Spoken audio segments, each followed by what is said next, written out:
Designing architecture often feels like someone slowly emerging from a fog. There is no clarity on form or the function in the beginning. Walt Whitman, the famous American poet, said this aptly.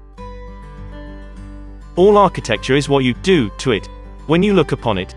Did you think it was in the white or grey stone? Or the lines of the arches and cornices?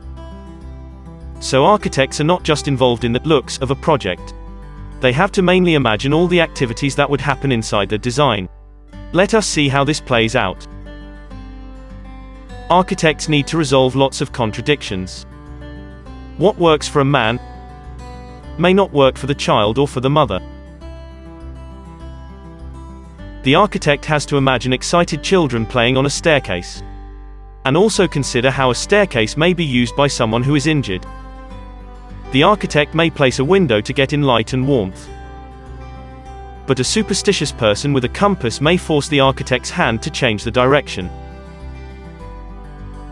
Resolving contradictions requires deep concentration, carefully considering several alternatives before making a move. Architects become old doing all this. In fact, quite often, the chessboard is spread across multiple dimensions, not just the visual. The architect is forced to arrange, rearrange, break rules and yet follow rules.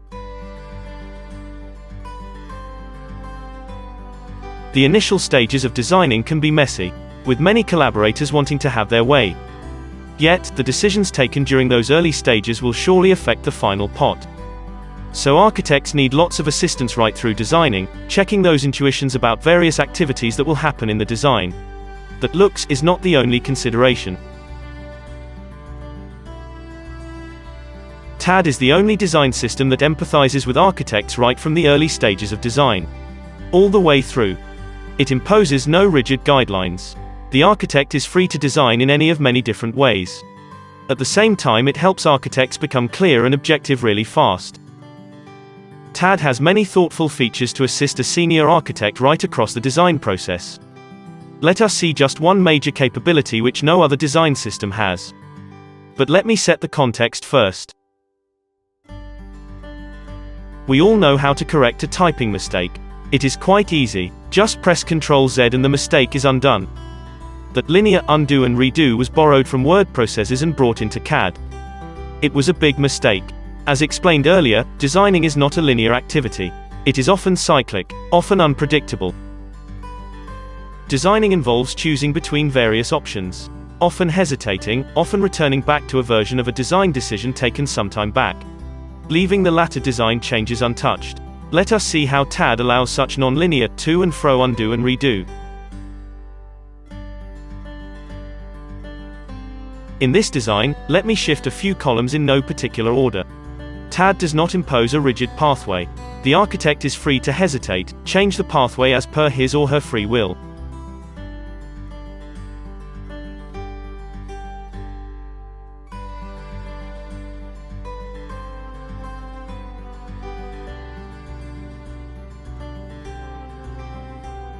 Notice that I have now changed a few columns. At this point, I decided to go to the first column which I had shifted. I will then undo just that column. Each object in CAD preserves its own undo history. I can even select some objects out of sequence and do an undo. Selection can be done in many ways. One way is to drag a rectangle around a corner. Notice the undo affected both these columns. I will deselect all the earlier selected objects, and now undo another column. As each object preserves its own undo history, I have all the freedom to undo changes in any sequence L-like. I will now save the file and close it too. CAD preserves undo information even across saves. That means when I load the file again, I can continue to undo and redo again in any order I like, without doing it linearly. This is very different from other CAD and BIM systems. Those software does undo and redo only in a rigid predetermined order. Architects using those systems were forced to save intermediate files and then do all kinds of complex process to overcome the problems of such rigid methods.